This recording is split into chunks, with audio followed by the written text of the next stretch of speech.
স্টেডিয়ামে খেলা চলাকালীন দেখা যায় রোহিত হঠাৎ বুমরার সামনে ঝুঁকে তাকে ধরে ওঠানোর চেষ্টা করছে।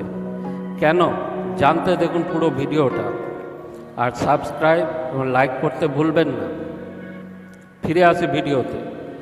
Wankhede Mumbai India versus royal challenge বেঙ্গালুরুর IPL-এর 25 নম্বর খেলা শুরু হয়।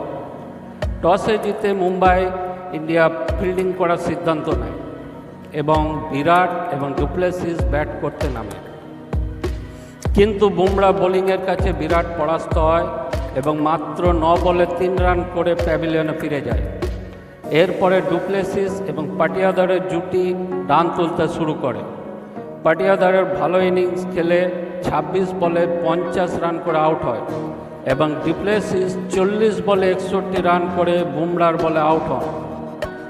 যখন বুমরার বিধ্বংসী বোলিংয়ের কাছে কেউ টিকতে পারছে না, তখন দীনেশ কার্তিক একটি ঝড়ো ইনিংস খেলে RCBকে সম্মানজনক জায়গায় নিয়ে যায় 23 বলে 53 রান করে। RCB 20 ওভারে 8 উইকেট হারিয়ে 196 রান তোলে। বুমরার অসাধারণ বোলিং পারফরমেন্সের জন্য রোহিত শর্মা ছুটে এসে তাকে কোলে তুলে নেয়। 4 ওভার বল করে মাত্র 21 রান দিয়ে 5 উইকেট তুলে নেয়। 197 রানের লক্ষ্য নিয়ে ঈশান কিষান এবং রোহিত শর্মা মাঠে নামে। ঈশান কিষান তার ব্যাটিংয়ের ঝলক দেখাতে শুরু করে মাত্র 34 বলে 69 রান করে আউট হয় এবং রোহিত 24 বলে 38 রান করে। তারপর সূর্যকুমার যাদব বিধ্বংস ব্যাটিং শুরু করে এবং 19 বলে 52 রান করে RCBর কোমর ভেঙে দেয়।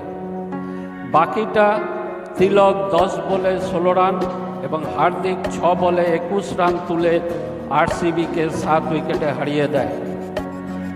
মুম্বাই ইন্ডিয়ান্স 15.3 ওভারে 3 উইকেট হারিয়ে 199 রান তুলে বিজয় লাভ করে।